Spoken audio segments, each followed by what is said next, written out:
Nüfuzluq axborot vositalaridan BBC'ning xabar qilishicha, Xitoy Sharqi Turkistondagi oilasini görövgə elib, chet ellarda yashaydigan Uyg'urlarni bostirishga va ularni josuslikqa selishga urinib kelgan. Xitoyning bu qilmishi yillardan buyon davomlashib kelgan bo'lsa-mu, BBC to'g'ri Xitoyning chet ellardagi o'qituvchilarni oilasi orqali bostirish qilmishini yana bir qatim kun tartibga yeb keldi.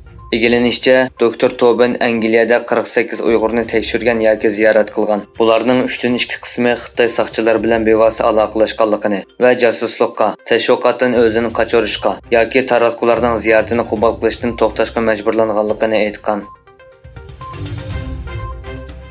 Sharqi Turkistondagi erkak qirg'inchilikni amalga oshiruvchi eng muhim omillarning biri bo'lgan kuzatish kameralari, bo'libmi Haykang Shevi shirkati ishlab chiqargan kameralarga 2019-yildan buyon chiroy farqlantirish texnikasining saplanishi har qaysi sohaning keskin tanqidiga duch kelgan edi. Shu sababdan turli besimlar tufaylidan bu shirkat o'zlarining bu xildagi texnikalarni saplashni to'xtatganligini jakarlagan. Holbuki Pensilvaniya shtatidagi IPVM tadqiqot markazi yaqinda qo'lga tushirgan bu vaqtdagi to'xtam hujjatlari Xitoy hukumatining Uyg'urlarni nishon qilgan bu xildagi chiroy to'nish texnikasini davomli qo'llanayotganligini ko'rsatgan.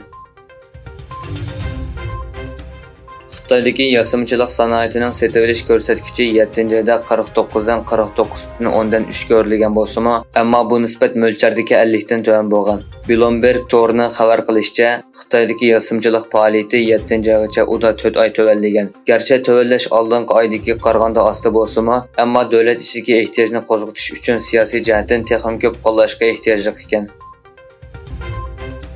Xabar qilinishicha, Nepalda Xitoy fuqarolarining sodir qilgan jinoyatlari ko'paymoqda ekan. Sonliq ma'lumotlar Xitoyga chetishlik tashkillik jinoyat faoliyatida kishini cho'chitadigan yuzlanishni ko'rsatib bergan. Yaqinqi 4 yilda Nepalda jami 837 nafar Xitoy turli qonunsiz faoliyatlarga qatnashganligi uchun chegaradan qo'g'lab chiqarilgan. Pokistondagi bir islomiy siyosiy partiya bo'lgan Islomiy o'ylamonlar jamiyatining yig'ilishida yuz bergan o'zini qo'shib hujum qilish voqeasida kam deganda 44 odam qazo qilib, 200 odam yaralangan. Yerlik soqchilarning bildirishicha, bu hujum partiyaning yuqori darajalik rahbarlari o'ltirgan sahnaga yaqin joyda olib berilgan. Egilenishicha, bu hujumning orqasida Talibanning dushmani bo'lgan va Afg'onistonda faoliyat qilayotgan Daesh tashkiloti bo'lishi mumkin ekan. Navbatda tekshirish davomlashmoqda ekan.